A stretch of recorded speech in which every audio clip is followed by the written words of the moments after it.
All right, so before I dig in here, and I apologize about the echo, there is not much I can do about that, but so you may notice there's something a little different about the car.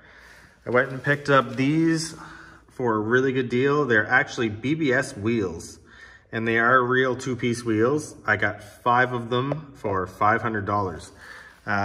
I need to get new tires. Those are a little bit too big, and they're pretty much shot anyway. But I will be refinishing the wheels. You can see over here, I've already split the spare wheel. So we got to polish these lips up. Those will come out looking pretty much just like new. I'm going to order all new gold hardware. So it'll be gold bolts. And I'm not sure if I want to leave the centers the silver or if I want to paint them green, like the same color as the car. So it would be green body color, gold bolts with the chrome lip. So let me know what you guys think on that. But you can see all the stamping here on the wheels.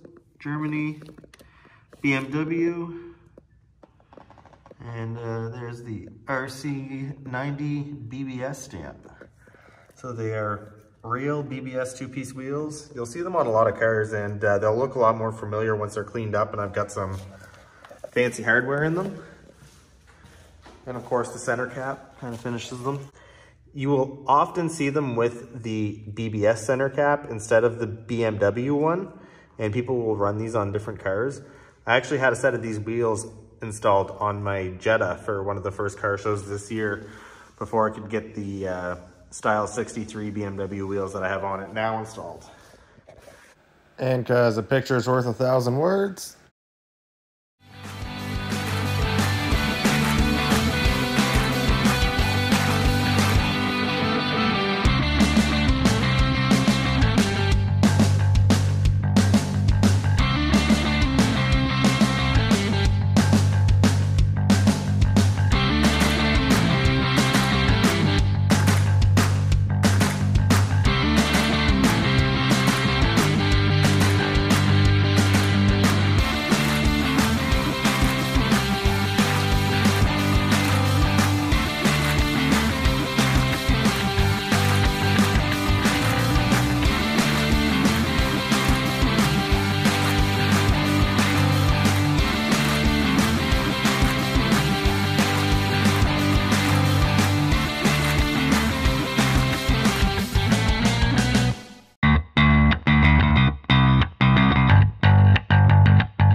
All right, so now that I've got some good shots of the car in its natural state, it's time for us to do some actual detailing on the exterior.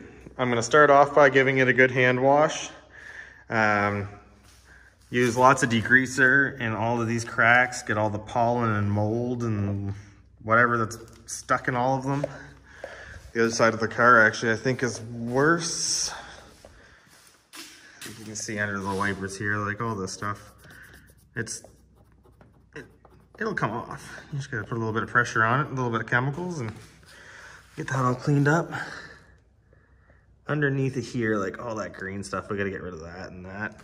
I'm not gonna go like super crazy on it because I just wanna make this kind of short and sweet, do a couple of spots of paint correction in video. I'm not gonna try to get like the whole thing on video just because that'll be very long and very boring. But I'll bring you in for some sections, so show you some before and after. Really good spot you can see on this panel. When you're looking at the light there, you can see a lot of spider webbing, swirling. There's so many different terms for it. But we're gonna make that nice and shiny and green. So when you look at it, you don't see any of that, and it's just nice and metallic. There might still be a little bit of it left over. I'm not gonna do like a full wet sand or anything on the car right now, because I still have to paint these quarter panels, paint this rear section under the trunk. That quarter panel needs done. That fender needs done, and the grill section and everything that I have up over here. And you'll see that I have quite a bit of parts acquired. A lot of them I'll probably not use, like those halo headlights and stuff. I'll probably just stick with the original European ones that I have. But we've got them nonetheless, extra suspension, radiators, everything. So let's get some bubbles going, let's get some water flowing, and let's make this sparkly.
All right, so now that I've gone over this with two different types of chemicals, I use Tar Off and I use GT Iron Eater, which gets a lot of contamination off, but not all of it.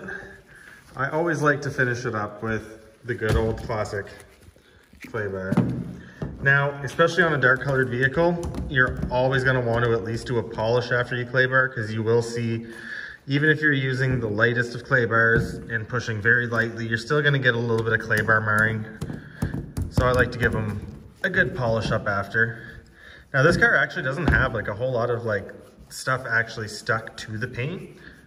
So I don't think I'm gonna see a lot of stuff stuck to the clay bar, but we will see.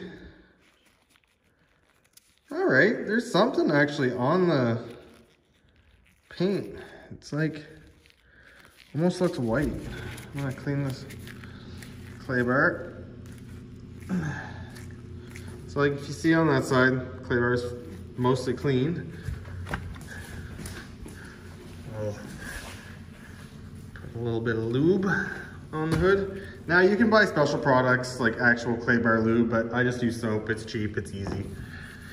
No need to complicate things. We're not working on any Ferraris right now, so.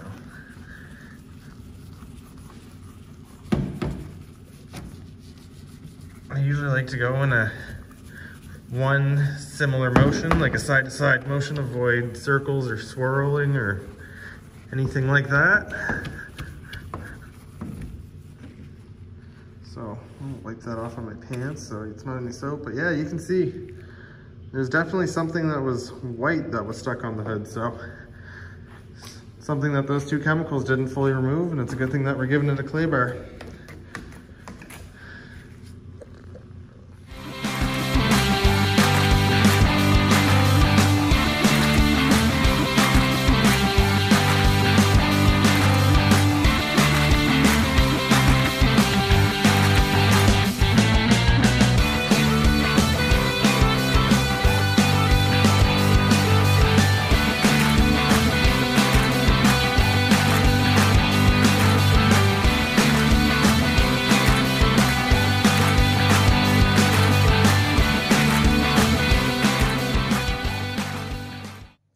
So we got the car dried off. I got a few sections taped off that I don't want to hit with the compound. Now, let me see if I can get down here in the light. Move over here away from that moisture. Show you some of the swirling. I'm actually going to bring you around to the other side, and I'm going to show you what I mean about clay bar marring. So this is what you got to be careful of if you're clay barring a dark colored vehicle. It's hard to see on camera, but you can kind of see the haze right there. The scratching, like the swirling, that was there before, but there is some hazing, and that's caused by the clay bar.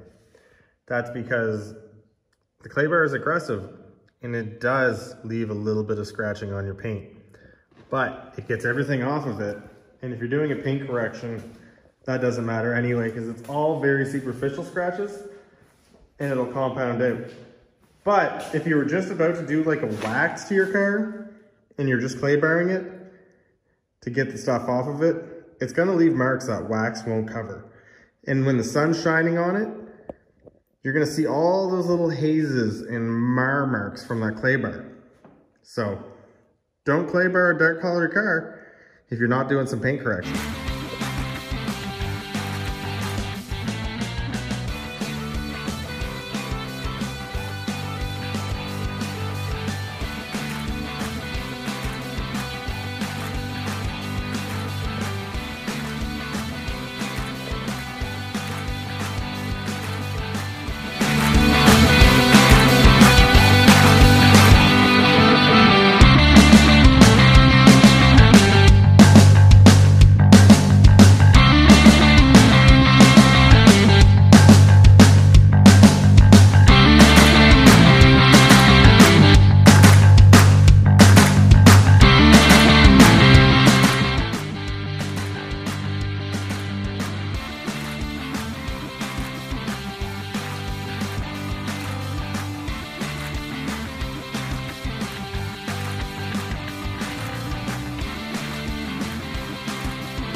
All right, I've been pretty excited to see this myself. Look at that beautiful metallic green paint. So I've just done half the hood, just so I can actually get some really good side-by-side footage. And that's just a 2-stage buff. We can go a little bit further with that over the winter. I just wanted to really see what we were working with. And you can see before. Oh, that's so bad. And that's so much better. You got a nice little dent in the hood though that you can see there now. That should PDR out. But what a beautiful green.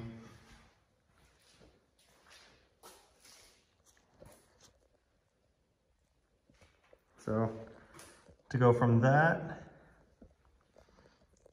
to that in just a few minutes, that is satisfying.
All right, so before I run out of power on the phone, do a quick walk around.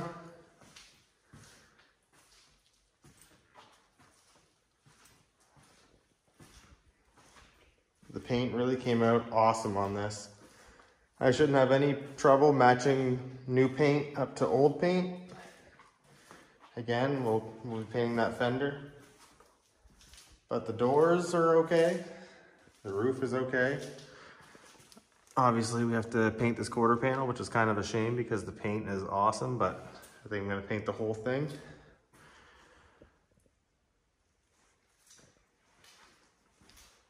The trunk does have some scratches that didn't come out 100%, but I could probably spend a little bit more time and get those better. So I don't think we'll be repainting the trunk or the rear bumper. This quarter panel will need repainted,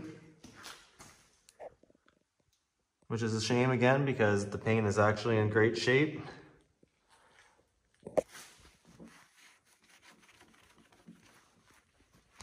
Other than a little bit of rust down there and right there. But again, these doors, they're great. And this fender is great. And the hood is also fine. That bumper, yeah, that didn't buff out. So we'll be getting a new bumper. And that piece up there, that needs painted. There's a small piece of rust right about there, so. But yeah, my phone's gonna die any second. So we'll go around this one more quick time.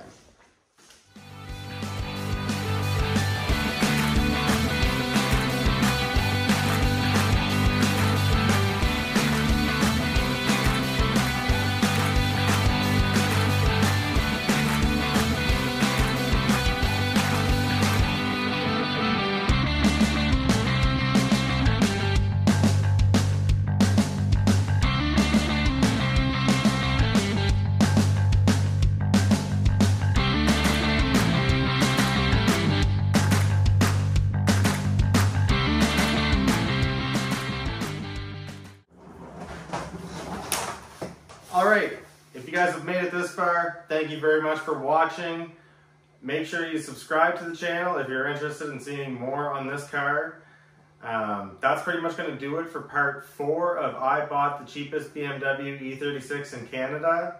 In future videos, we're going to get into some of the metal work, body work, paint work, and then actually getting into some mechanical repair. I know I might be doing this a little bit backwards. Usually people get everything fixed and then make it look good.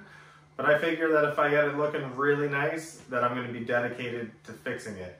So, again, thank you all very much for watching, and I hope everybody has a fantastic week.